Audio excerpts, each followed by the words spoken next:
Kadang dia memperkuatmu menggunakan kesukaran, mendisiplinkan, mendidikmu, buatmu datang kepadanya. Kau rasakan ajaib perbuatannya, serasa tak begitu sakit. Kau rasakan semua keindahan Tuhan. Berontaklah terhadap daging dan jangan menurutinya. Miliki tekad ini, keluarga dan masa depanku, semua ini tak penting, hanya Tuhan di hatiku.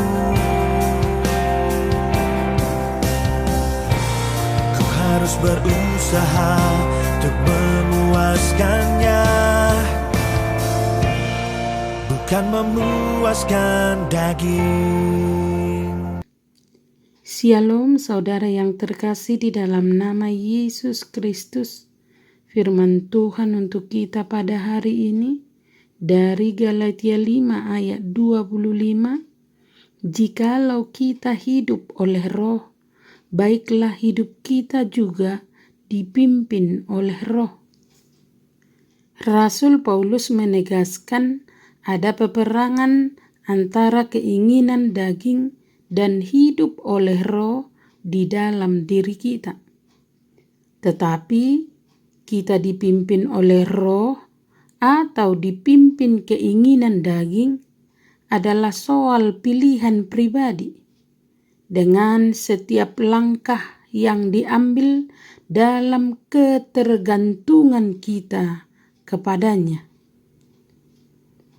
Sayangnya, sering berakhir dengan kemenangan di pihak kedagingan.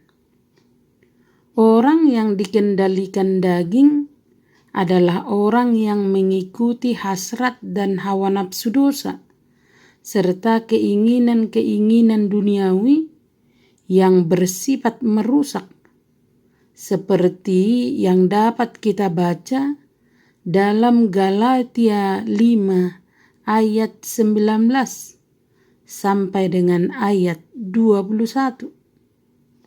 Orang-orang yang melakukannya pasti bukan anggota kerajaan Allah.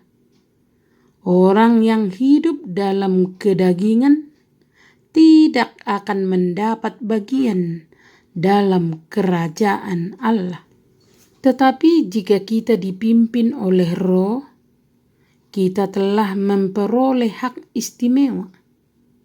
Kita hidup oleh Roh karena Allah yang mengaturnya melalui sarana karunia Roh Kudus. Karena kemerdekaan sejati hanya bisa dialami oleh orang yang sepenuhnya menyerahkan diri dipimpin oleh Roh Kudus. Karena orang yang hidup dipimpin oleh Roh akan membuahkan sifat-sifat ilahi, seperti yang tertulis dalam Galatia 5 ayat 22 sampai dengan ayat 23. Jikalau kita hidup oleh Roh, baiklah hidup kita juga dipimpin oleh Roh.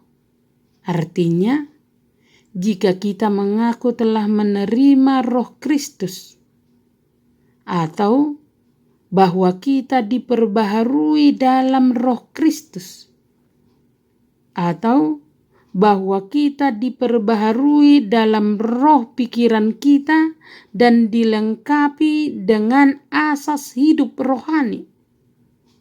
Marilah kita menunjukkannya dengan buah roh yang layak dalam hidup kita.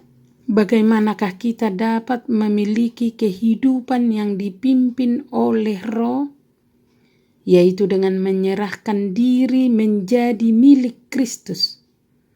Menjadi milik Kristus berarti menyerahkan kendali diri pada pimpinan Roh.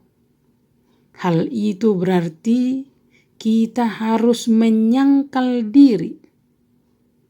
Orang Kristen harus secara aktif dan terus-menerus menyangkal diri, supaya Roh Kudus senantiasa aktif dan tak henti-hentinya memimpin hidup orang-orang percaya. Karena itu marilah kita menunjukkan dengan perilaku dan kelakuan yang sesuai dengan Roh. Marilah kita menunjukkan sikap hidup kita yang baik dengan perbuatan-perbuatan baik.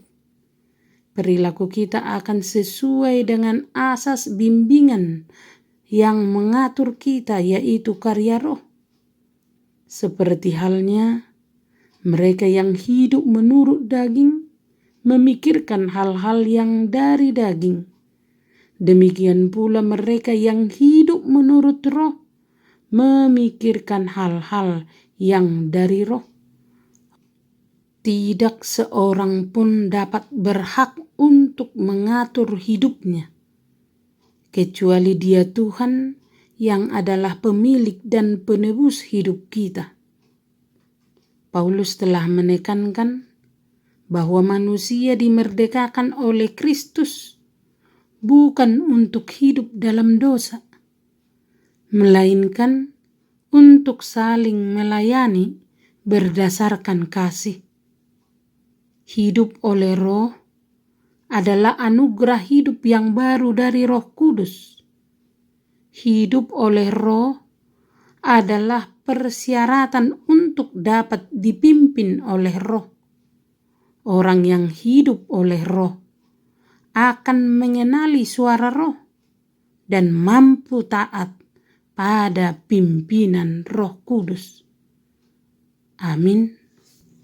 Terimalah berkat Tuhan, kasih karunia dan damai sejahtera dari Allah Bapa kita dan dari Tuhan Yesus Kristus menyertai saudara sekalian. Amin. Selamat beraktivitas.